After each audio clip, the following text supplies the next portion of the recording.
The sickening crack echoed through the living room like a gunshot. For a moment, I didn't even register that the sound had come from my own body. But then the pain hit, white-hot, searing, shooting up my arm until it felt like my entire side was on fire. My vision blurred, the room tilting sideways, and I looked down to see the jagged protrusion of bone pressing against torn skin. Garrett stood there in the doorway, his bulky frame blocking the light from the hall, a smirk playing on his lips. He leaned against the doorframe like he'd just finished a casual chore, not like he'd just crushed my hand in the door with enough force to break it. "Boys will be boys," Mom sighed without looking up from her magazine. Her voice was soft but carried that familiar undertone of dismissal, the kind she used when she wanted the problem to disappear without her involvement. "Stop being dramatic, Peter," Dad's voice came from behind his newspaper, steady and indifferent. "Your brother's just playing. I'm 42 now, an adoption advocate. I've spent years helping kids escape unsafe homes. But this is the story of the night I stopped being silent, of the night I made a man face the consequences for what he had done to me.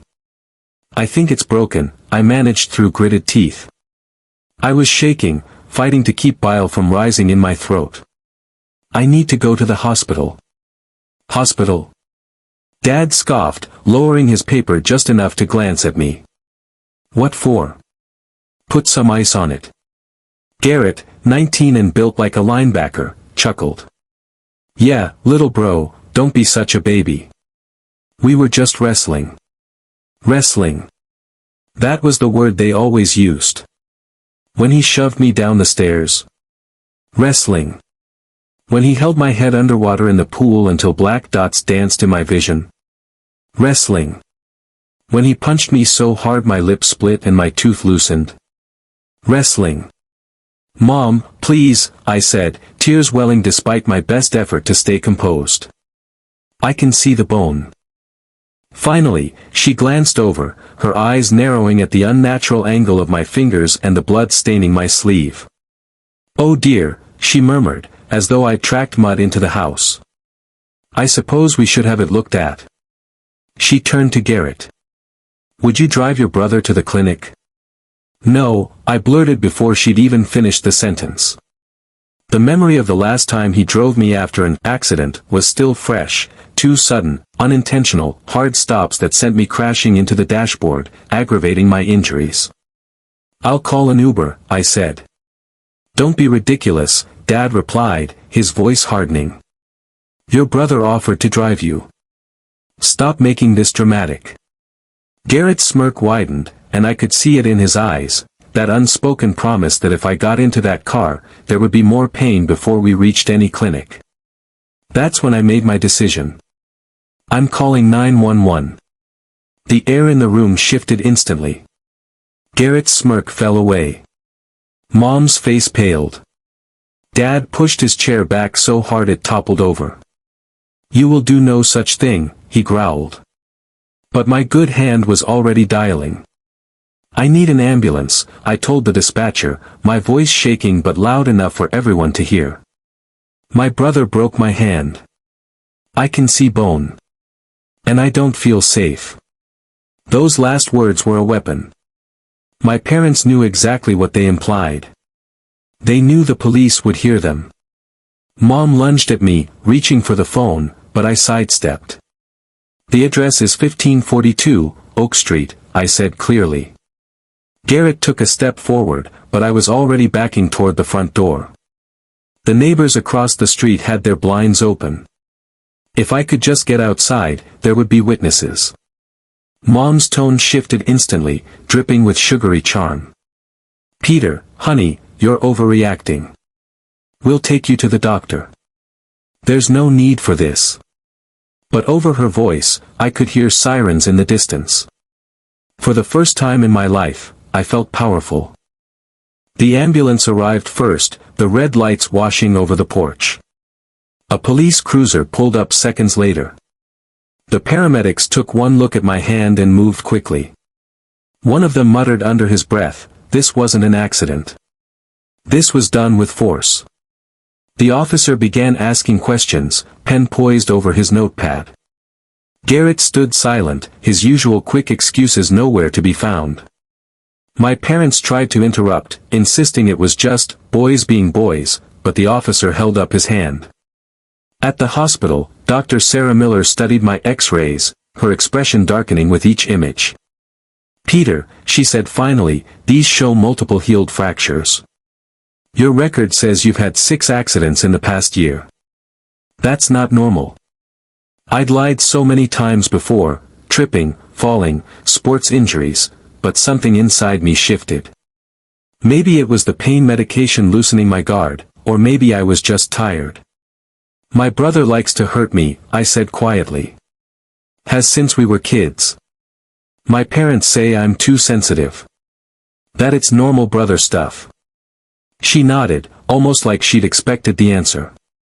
Without another word, she stepped out into the hall. Through the small window in the door, I could see her talking to my parents, standing firmly in front of them. I caught her voice, steady, unyielding, telling them she'd called Child Protective Services. Within 24 hours, my Aunt Lindsay, my mom's estranged sister, was standing by my hospital bed. She'd suspected something for years but had been kept away by my parents. Now, she was my legal guardian. 6 months later, my hand had healed, but I wasn't the same. I'd grown taller, stronger, more confident. There were no more nights lying awake in fear, no more walking on eggshells. The day of Garrett's trial, I stood outside the courthouse with Aunt Lindsay at my side. Dr. Miller and Andrea Torres from CPS were there too, my allies in this fight. Inside, my parents sat behind Garrett. Mom dabbed at her eyes, playing the devastated mother.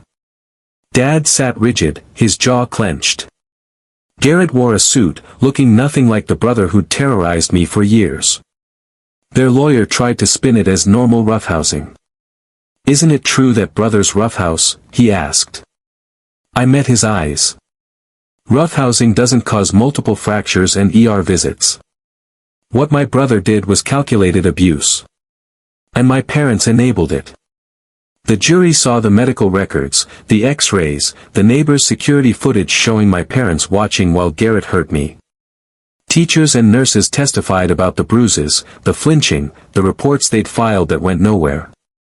When the verdict came, guilty on all counts, Garrett's face drained of color. He was sentenced to 4 years for aggravated assault and battery with special circumstances.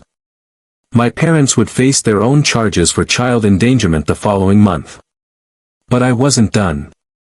Outside the courthouse, with cameras flashing, I announced the launch of a foundation to help other teenagers trapped in abusive homes.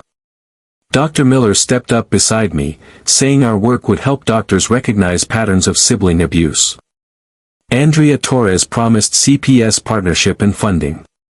1 year later, I stood on stage at a convention center, speaking to an audience of medical professionals, social workers, and survivors. We'd already helped dozens of teens escape unsafe homes. Our hotline rang every day. I told them, sometimes the bravest thing you can do is admit what's happening isn't normal, isn't okay, and isn't your fault. Sometimes you have to break family silence to save yourself. As I drove home with Aunt Lindsay that evening, I thought about that night, the night Garrett broke my hand. He hadn't broken my spirit. My parents had tried to silence me, but they'd only given me a louder voice. Now, every call to our hotline was proof, I hadn't just survived. I was helping others survive too. And that was the best revenge. If you or someone you know is trapped in an abusive home, speak up. Abuse is never just playing, and it's never your fault. Contact a hotline, reach out to a trusted teacher, friend, or authority. Your voice matters. Break the silence. Break the cycle. Save yourself, and you might just save someone else too.